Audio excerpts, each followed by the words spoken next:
Olá, amigos. Sejam todos muito bem-vindos para este encontro do Instituto Cultural Sintra Soares, cujo tema de hoje é o sentido da vida à luz das tradições espirituais. Para quem não conhece o Instituto Sintra Soares, nós somos uma organização filosófico-cultural com o objetivo de tocar e despertar o ser humano. Uma instituição cultural sem fins lucrativos ligada à Rosa Cruz Áurea. Existe uma realidade distinta da que nossos sentidos comuns e nossa lógica nos mostram? Se sim, o que é esta realidade? E como pode ser conhecida? Há muitas realidades distintas do que a humanidade convencional propõe, né? A razão discursiva, ela só apreende a realidade, em princípio, ela apreende a realidade externa, né?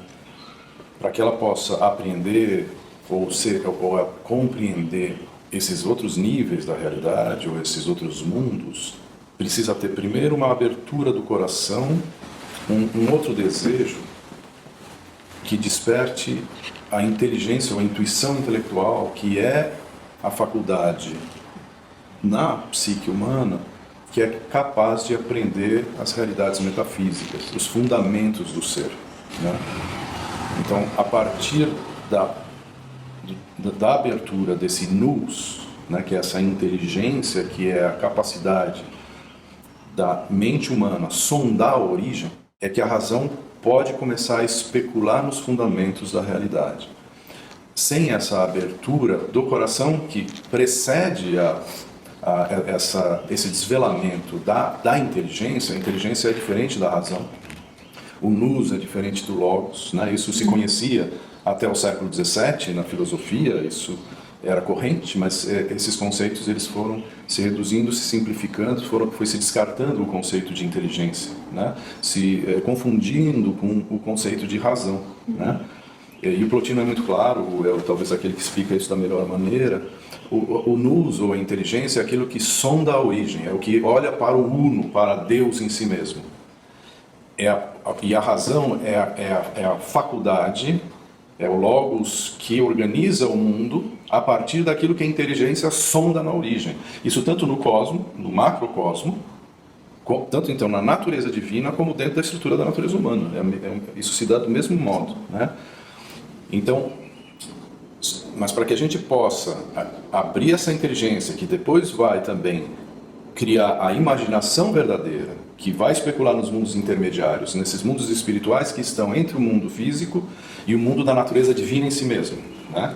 E essa imaginação criadora, ela vai então ser também ativada após o despertar do coração, que vai ser sucedido pelo despertar da inteligência espiritual, o nous, que vai abrir a imaginação criadora, ou verdadeira, né? Porque senão a gente está com uma imaginação falsa, apoiada numa razão que se projeta simplesmente para o mundo exterior, e aí acha que essa compreensão dessas outras realidades é fruto de crença, puramente. E não se trata disso. Muito longe de ser crença. É crença para quem ainda não tem esse caminho todo, mas para todos os sábios das tradições do Oriente e do Ocidente, do Norte e do Sul, eles viveram isso, né? E nós também estamos vivendo, cada um de nós na sua medida, né? Então, são muitas outras realidades até chegar à realidade última, né? Que é preciso também ser visitada, porque isso está em nós, é parte da nossa possibilidade. Tudo que é parte da possibilidade humana, para que a gente realize o ser humano universal, o perfeito, né? A gente precisa integrar tudo que está no possível de nós. Eu acho interessante, as tradições vão falar sobre, no sufismo, o calbe, né, o coração, como um órgão sutil responsável por essa abertura espiritual. Tem tradições que vão falar no olho do espírito, outras vão falar do despertar da rosa, o florescimento das rosas na cruz de cada um. Mas eu acho interessante e importante desmistificar um pouco também essa ideia de iluminação. Vou ver coisas multicoloridas, anjos, duendes, e pode ser muito mais simples do que parece essa coisa da intuição. Então, às vezes, falando um pouco da minha própria experiência, olhar o que a gente olhou 1 milhão de vezes e não percebeu. Está aqui, é imediato. Né? Perceber a unidade que existe mesmo entre o sujeito e o objeto. Né? A gente parte de um mundo fora de nós e um sujeito oposto a esse mundo. Né?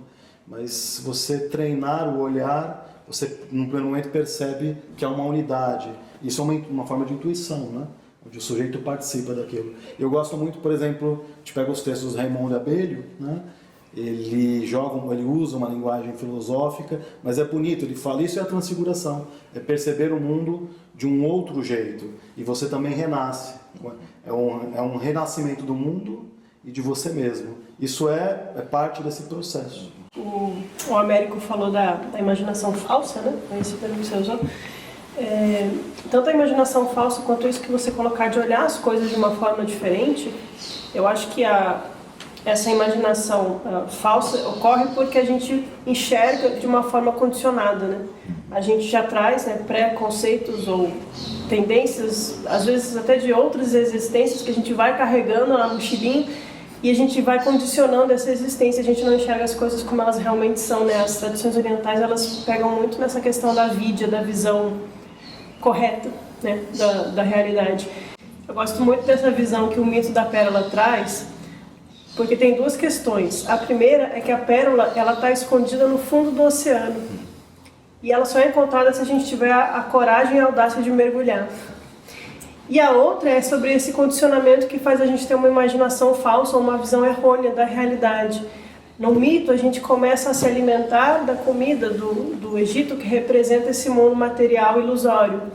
Ou a gente começa a se vestir com as roupas que não são as nossas próprias vestes de luz. E isso vai tampando a nossa realidade essencial. E à medida que a gente vai tirando, como que a gente tira? Aí que eu vejo a importância nas tradições espirituais da existência da prática das virtudes, da purificação, que parece que está meio fora de moda hoje em dia, porque a gente fala disso, as pessoas olham assim, nossa, como você é careta, fica falando de virtude. Porque hoje em dia a gente quer ter sucesso, abundância, né? Ficar famoso, rico, mas não é isso. Porque a virtude, justamente a virtude, tão praticada na antiguidade, nos históricos, em todas as tradições pitagóricas e espirituais, e essa autopurificação que na alquimia tem a questão da albedo, né? O branco, a rosa branca, que vai limpando a alma, para a gente justamente tirar esse condicionamento, para enxergar a realidade e a nossa imaginação ser a imaginação verdadeira. E isso é iluminação. Em um dado momento, né, o Logos, né, que está em discurso, que é um discurso de Deus consigo mesmo, digamos assim, ele engendra, né, algumas sombras, né, algumas semelhanças, algumas representações do mundo superior. E nessa concreção, né, que que é engendrado também o mundo sensível, né? E é nesse intermédio que vai estar o demiurgo. Então eu costumo falar de ação demiúrgica, né? como esse aspecto ilusório, né, que causa na humanidade, que é criativo, né, que cria representações, semelhanças, e que o gnóstico cristão ele vai perceber que é ilusório e é um processo epistemológico, lógico, criativo ao mesmo tempo, né, e convencedor, né? Então é daí que nascem algumas crenças, né, que para que possa se afastar dessa ilusão, me parece que os mitos são uma peça fundamental, né? Tem um artigo do Mariano Troiano que ele vai fazer uma distinção do que é representação. Ele vai trazer um diálogo, né, de representação, de semelhança e de imagem entre Orígenes e, se não me engano, com Heráclito, né? E ele percebe que no valentinismo a imagem é o que se aproxima mais fielmente do modelo arquetípico, indo meio que na contramão dos ortodoxos, né, que por mais que trabalhem as imagens, a representação é um aspecto para eles mais próximo do que seria justamente esse modelo arquetípico. Então, porque o gnóstico, né, cristão, pelo menos naquela época até hoje, ele é uma imagem de o ser, né, essa essência universal que você nos trouxe aqui em um determinado momento, é justamente essa imagem, né? Por isso a proximidade e a importância dos mitos para poder despertar, né, intuitivamente o sujeito sem o processo epistêmico, lógico, que é um processo de criação demiúrgica.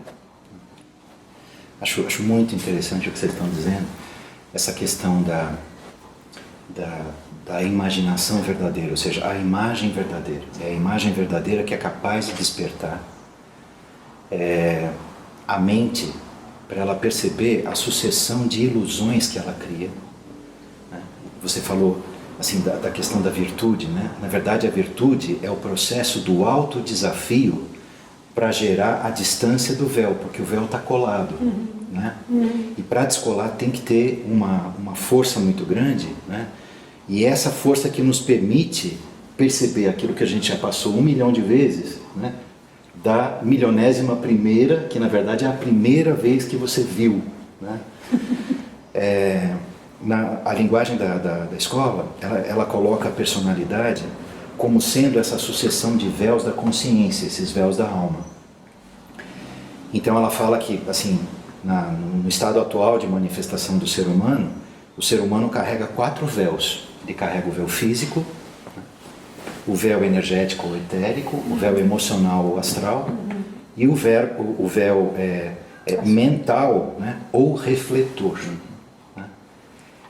E essa questão do aspecto refletor está diretamente ligada à orientação da mente. Sim. Para onde está voltado o espelho? Para onde está voltado o espéculo? Né? Se a gente rebate isso, por exemplo, por uma linguagem assim muito direta do dia a dia, né? Dimensões. Por que a gente percebe um mundo tridimensional? Porque a gente carrega 3 dimensões relativamente integradas pela nossa consciência, né? Primeira, segunda e terceira. Na 4ª dimensão, que é a percepção do tempo, como a nossa mente, o espéculo, está colado, ele forma a própria membrana do tempo. E ele não se percebe a si mesmo.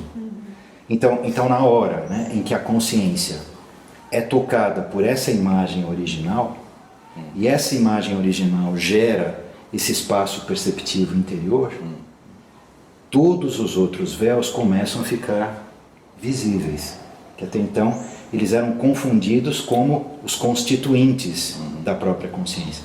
Aí a consciência começa a perceber a realidade física, a realidade energética ou reativa, a realidade emocional ou astral, e o próprio pensamento que ela achava que era ela mesma, né, como fluxos externos.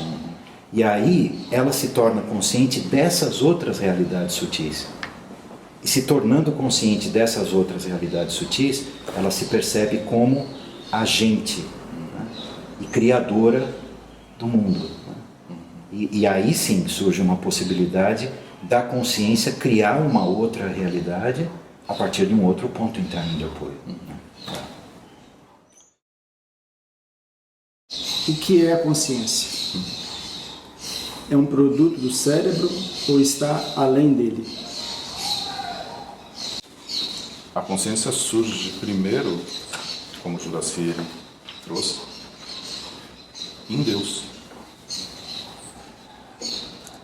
Então, a primeira emergência, o aparecimento da consciência, é a passagem do absoluto indiferenciado, Deus em si mesmo, antes de se manifestar enquanto ser.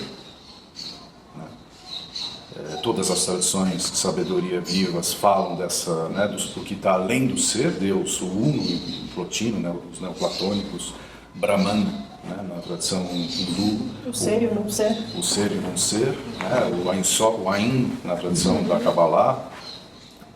Em relação ao eu sou o que se revela a Moisés, ou no budismo, no budismo tibetano, o Buda primordial, e depois os 5 Dhyani-Budas que emanam do Buda primordial. Né? Então, a primeira consciência, por isso que a nossa cultura, né, é uma tragédia, a cultura média, moderna e contemporânea, porque ela jogou fora esse conhecimento gigante, precioso, que sempre esteve nas culturas antigas e ainda está em muitas culturas, às vezes menos presente no Ocidente, que isso é desvalorizado, né? Aí ela comentou, né? a gente vai falar da prática da via purgativa, das virtudes, que precisa haver esse trabalho sobre o nosso psiquismo, sobre essas almas, a alma energética, a alma vegetativa, a alma emocional, a alma mental, né? A gente tem que trabalhar essas dimensões que estão mais na obscuridade, nessa identificação com o ego, com essa individualidade separada do todo, né? Todas as culturas também falam desse trabalho preliminar, mas trazem esse conhecimento, né, o que é a consciência. A consciência, primeiro, é o absoluto se auto-revelando como ser, então o uno se manifestando como ser, se auto-percebendo, né, no sem fundo, como o Jacobin falaria, num grupo, surge o primeiro fundo, que é o Pai da criação, é Deus Pai no cristianismo, né? Do qual emana a Trindade, quer dizer, ele se auto-percebendo, a Trindade é a consciência divina, né, que o cristianismo traz, mas as outras tradições espirituais todas trazem, né? E depois, claro, se o homem arquetípico primordial, o ser humano primordial, ele é esse primeiro reflexo, esse é o primeiro espéculo, é o próprio Deus se auto-percebendo, né, como potencialidade de manifestação dos mundos. Deus mesmo, ele tem uma primeira autoconsciência, ele se reconhece como uma vontade criadora que emerge no sem fundo, né? No absoluto surge um desejo de criação e esse desejo se auto-percebe. A consciência, ela sempre necessita de um outro, de uma alteridade. Então a primeira alteridade é a que surge no absoluto. E a primeira emergência no absoluto, simplificando, né, porque na tradição egípcia eles vão trazer 8 movimentos entre o oceano da energia primordial até chegar ao ser criador, o pai da criação, que é Amon. Então, até chegar a Amon, que é Deus Pai no cristianismo, né, que é o Eu Sou na tradição judaica, né, que está no topo da árvore da vida, há 8 movimentos nesse sem fundo, nesse oceano da energia primordial, que é a divindade nela mesma. Então é como se há uma roda, uma serpente nesse oceano da energia primordial, que é Deus em si mesmo, se auto-percebendo, se auto-descobrindo, até se descobrir como vontade de revelar-se, que é o Pai. Posso pegar o gancho aí? O Américo abordou essa questão mais pelo aspecto metafísico, o fundamento da coisa toda. Pensando um pouco na parte mais diária, vamos dizer assim, que não está desligada do que ele falou, e usando agora uma terminologia mais do Vedanta, por exemplo, a gente pode falar, assim como existem níveis de realidade, existem níveis de consciência. Então a gente tem a consciência da vigília, do dia a dia, desse mundo terreno, físico. A gente tem a consciência, o estado de consciência do sonho, né, que seria o mundo astral, né, correspondente ao mundo astral, e teria ainda um outro nível que seria do sono sem sonhos, que corresponderia ao corpo causal. E haveria ainda um quarto estado, que na verdade não é um quarto, mas ele aparece como um quarto quando você separa, né, que seria o Atman, que seria propriamente o eu universal, absoluto, ou a consciência com um C maiúsculo. E todos nós passamos por esses estados e também, de alguma forma, nós somos reflexos dessa unidade, porque o Atman é um só, não existem dois. E como a gente se abre para essa percepção? Eu acho que o primeiro momento é justamente quebrar a identificação que nós criamos, né? Primeiro, da consciência com o corpo, que é o ego, né? Da identidade. Depois, com as experiências da memória, da imaginação no seu sentido inferior, né? Imaginação sensível, a falsa imaginação, e todos os agregados que nós trazemos, né? Da nossa existência, ou alguns falam de existências anteriores. E o trabalho espiritual ele entra nisso, de criar essa desidentificar, né? Gerar uma quebra, né? E aí no Vedanta você vai ter uma linguagem para aludir a isso, Tem autores que são de outras tradições e falam algo semelhante. Por exemplo, o mestre Eckhart, né? Ele vai usar aqueles paradoxos. Né?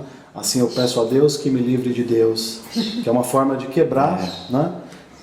Essas identificações puramente conceituais, e é como se fosse limpar o terreno, né? Para se abrir para esse processo, né? De abertura espiritual. Essa descrição que você fez, né, do pensamento, principalmente Vedanta, me lembra uma abordagem que eu li, que também tinha base no ensinamento Vedanta, principalmente na filosofia de Ramana Maharshi, em que falava-se da consciência universal em primeiro lugar. Né? É Atman, que ao mesmo tempo é Brahman. E só há um Atman, só há um eu universal. Não existem dois, como você falou. Num certo momento, a gente descreve temporalmente, né? Mas não é num certo momento. Mas, descrevendo temporalmente, num certo momento ocorre uma primeira ruptura. Né? Esse que é apenas visão, que tudo percebe, mas não é percebido, né? É o sujeito absoluto. Ele cria algo e ele pode perceber esse algo que é criado, que na verdade é substância dele mesmo, né? Como diz Jacobo, não é algo distinto. Mas cria-se uma primeira dualidade entre sujeito e objeto. Mas isso avança, né? Porque à medida que você cria uma dualidade, você se separa do todo. O todo, ele tem vida universal, atemporal. À medida que você se identifica apenas com uma parte do todo, você percebe que essa parte em si, ela é finita. Então, ao mesmo tempo que se cria essa primeira ruptura espacial, que cria o espaço, né? A separação entre o dentro e o fora, automaticamente cria-se o tempo, porque nasce o medo da finitude. E o medo da finitude é que cria o amanhã e o antes. Você se esquece do eterno presente, do agora sempre presente. Né? E aí uma segunda dualidade. Então você já é um ser separado que vive no tempo. Só que pensando na condição humana, isso vai avançando até que você cria uma individualidade. Num primeiro momento, essa primeira separação é uma separação entre organismo e ambiente. A primeira ruptura, a primeira dualidade, você se separa do seu ambiente, mas você ainda é íntegro dentro de si. Numa segunda dualidade, quando o ego é criado, você se separa até do seu organismo. Você já se vê tendo um organismo, não sendo um organismo. E ainda tem uma quarta etapa, né? Porque o ego, em suas experiências de vida, acaba enxergando coisas em si que precisam ser reprimidas, que precisam ser escondidas, e ele cria uma sombra que já não é a totalidade do ego. Então são rupturas sobre rupturas, que na verdade, né, como eu falei, nós enxergamos isso temporalmente, mas que são criadas, né, como um todo. Né? O próprio processo de desenvolvimento da consciência, né, que faz com que a gente vá se separando do todo cada vez mais, até chegar a essa condição egocêntrica. Né? E digamos, um caminho de reunificação que precisa acontecer, que é o processo de libertação, precisa acontecer, mas assimilando toda essa bagagem. Né? Não é que nós vamos esquecer que somos indivíduos separados do corpo. Não é que nós vamos esquecer que somos seres distintos do universo. Mas perceberemos que, na verdade, essas distinções são artificiais. Nós conviveremos com essas separações em nós, mas percebendo que, fundamentalmente, existe uma unidade mais abrangente que envolve isso. É por isso que o retorno não é um simples retorno, né? É um retorno que colhe todo o tesouro dessa descida para subir com esse tesouro. É dar o devido valor às coisas, né? Exatamente. Eu achei muito legal, Adelmo, que você falou da ruptura e do processo de egocentrismo, porque eu vou voltar aqui com o mito gnóstico. Como o Américo estava falando do Deus que contempla a si mesmo, o mito gnóstico começa assim, né? É claro que os gnósticos, eles, enquanto naquele ambiente eles estavam em Alexandria e naquelas regiões, então eles escolhem do hermetismo, da cabala, do platonismo, né? Eles não estão trazendo nenhuma novidade. Mas no modo como eles colocam, eles falam desse uno inefável, incompreensível, impronunciável, absoluto, que olha para si mesmo, igual você colocou. E ele olha para si mesmo nas águas que o circundam. Por que eu estou puxando esse gancho? Porque você falou da ruptura. À medida que ele olha para si mesmo e gera o processo criativo da manifestação, ainda é um mundo espiritual, digamos assim. Eu vou usar esse termo, mas só para a gente facilitar o entendimento. E todo esse mundo, à medida que vai sendo criado, as instâncias seguintes, eles são criados e eles olham para cima e louvam o Pai e Mãe, a Barbelô, e o Pai Uno Inefável Absoluto. Então, está sempre em conexão com essa unidade, eles sempre descem e olham para cima. No momento que chega no que eles chamam de demiurgo, existe o processo de separatividade. E alguns autores colocam assim, os gnósticos falam que o Deus é mau, eles são contra a matéria, e eu não enxergo assim, porque eu acho que faz parte do processo, justamente, da consciência. Porque se a consciência não desce e a partir da experiência do livre-arbítrio ela não se desnuda, ela não consegue desenvolver a autoconsciência e aí ela não consegue entender de onde ela veio. Então, quando o demiurgo ele cria, ele é o primeiro que não olha para cima. Ele olha para baixo. E aí surge a arrogância. Ele fala, eu sou o Deus e não há nenhum Deus além de mim. Ele é o Deus arrogante, porque ele está centrado no ego. E eu acho que existe um paralelo entre esse demiurgo, que na verdade não é um Deus lá fora, é uma força em nós também, né? É a força da consciência, né? Ele também é a força de avidya no budismo. A avidya é a ignorância, aquela ignorância que olha para si e fala, eu sou eu, você é você, eu sou separado. E aí, então, se Descartes dizia, penso logo existo, os budistas diriam, você está errado. Porque isso não é a sua existência, não é o mero pensar. A consciência está muito além do penso na minha existência, eu sou assim, eu sou mais eu. Então, essa consciência que vem a partir de um processo de desconstrução da força do demiurgo em nós, é a consciência do despertar da sabedoria, que elimina essa força da ignorância, que é a causa do sofrimento no budismo. Então eu consigo enxergar uma concatenação de eventos que torna a experiência do mundo necessária. O Neto falou do quaternário, que em alguns autores teosóficos a gente chama do quaternário inferior, né? Corpo físico, etérico, astral e a mente concreta racional. E muitas vezes a gente identifica a consciência com isso, né? A gente fala, não, isso sou eu, é o meu raciocínio, a minha consciência, os meus sentimentos, eu sou assim, nasci assim, vou morrer assim. E na verdade não, porque existe esse ternário superior, que é a trindade, que é a consciência divina, que na medida que a gente volta o espelho para cima, ela passa a dominar o que está abaixo e não ser dominado pelo aspecto animal, né? Daí os mitos mitraicos, do Mitra vencendo o touro, que é o seu aspecto animal, que é justamente a gente dominar esse aspecto do quaternário inferior e não anular a existência dele, né? Isso lembra o que o Daniel colocou, da desidentificação. Na verdade, fundamentalmente, nós não somos pensamento, nós não somos sentimento nem vontade, nós somos algo muito além. Quer dizer, o ser, né? Descartes falou, penso logo existo. Na verdade, o ser, né? O existir, está muito além do pensar. Sim, exatamente. O pensamento é uma ferramenta, exatamente, né? Enquanto nós estivermos totalmente identificados com o pensar, na verdade nós esquecemos o ser. Né? Esse assunto da autopercepção, né? Como base e como aquilo que normalmente a gente chama de consciência, né? Que é uma mega de uma ilusão, né? Mas é necessário isso. Sem isso é impossível transcender isso, né? Então, sem esse ego, sem esse eu, é impossível a manifestação do verdadeiro eu. Né? mas ele é ao mesmo tempo ferramenta e armadilha para si, porque ele precisa, né, amadurecer e reconhecer. Então, por exemplo, né, na pergunta, o que é consciência? A consciência está só no campo cerebral e tudo mais tal.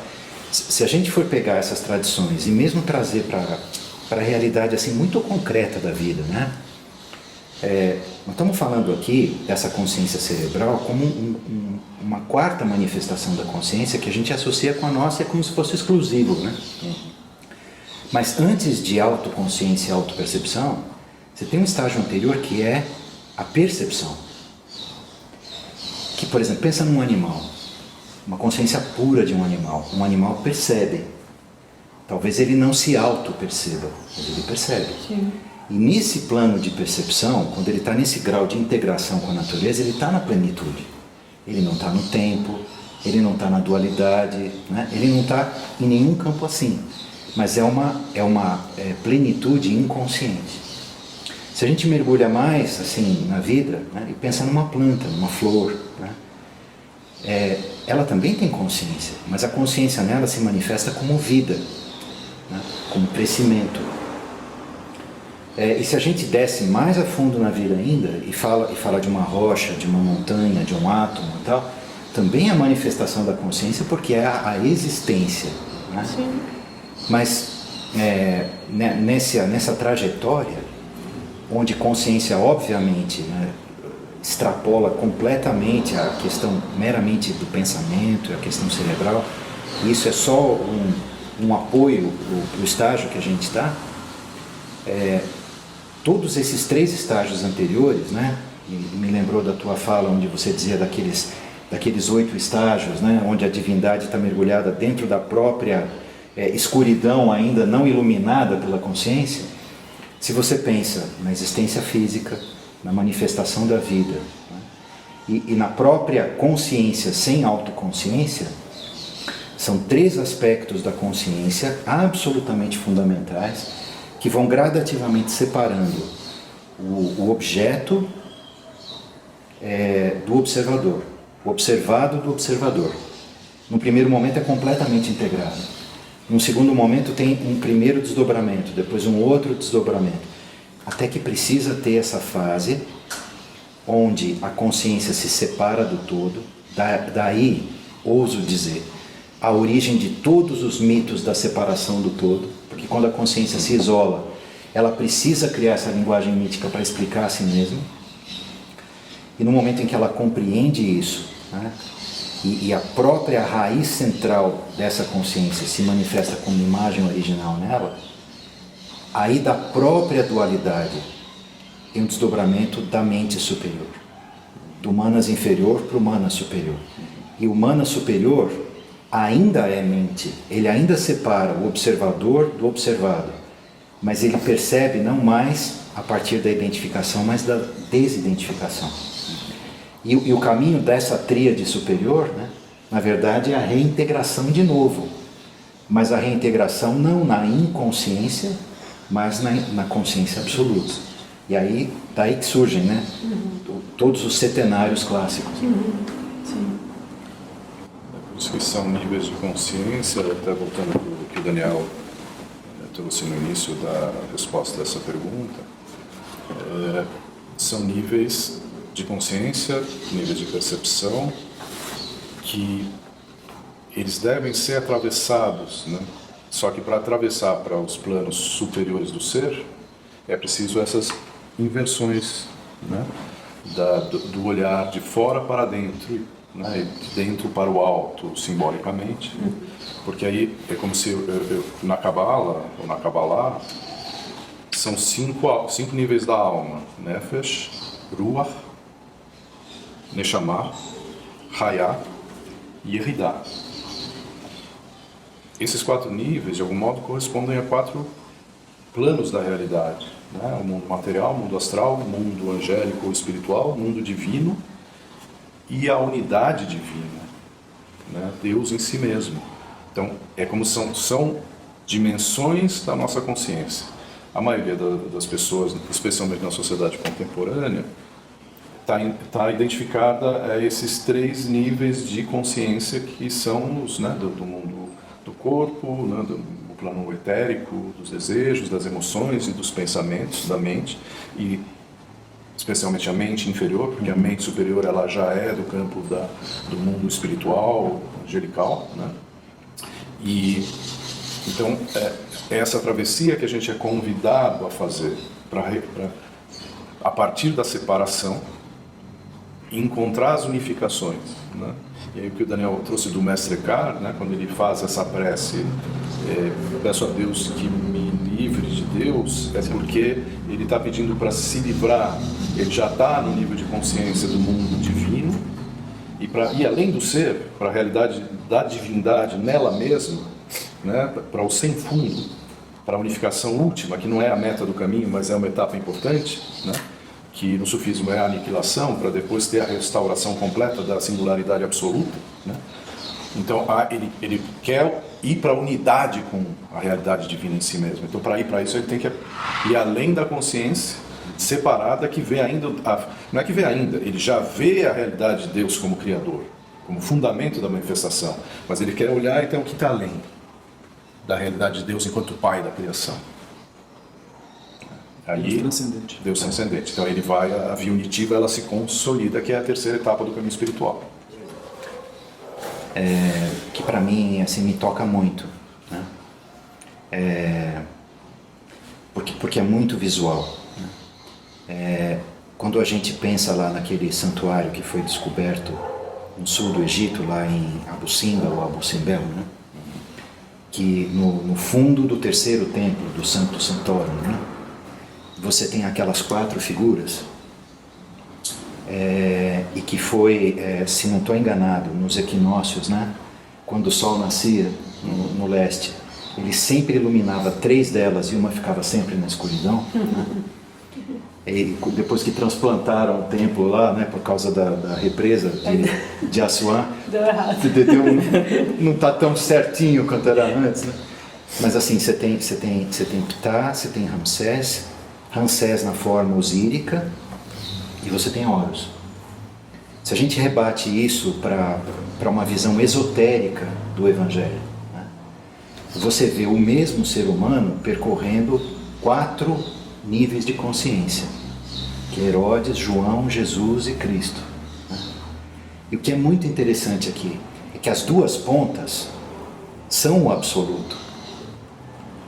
Ptah é o deus da escuridão, mas assim, não da escuridão, assim, essa escuridão moral negativa, não, é a origem insondável, né? Caos. Isso. E Horus é o quê? É o outro polo, né, da criação. E o ser humano precisa compreender que ele tem um caminho de consciência para trilhar. Então, ele surge dessa escuridão, surge de toda essa manifestação da natureza, até atingir a autoconsciência. Na figura de Ramsés, na figura de João, o ser humano autoconsciente, né? Mas ele tem que descobrir o gêmeo dentro dele mesmo. Né? Assim como Jesus e João são gêmeos, né? Não é à toa que os egípcios colocavam, né, o Ramsés e ele transfigurado, o próprio Ramsés, na figura de Osíris, né? Então, é a mente inferior e a mente superior, como vocês estão falando, e assim é muito rico isso, não é isso ou aquilo. O caminho da transcendência é o caminho do E, não o caminho do ou.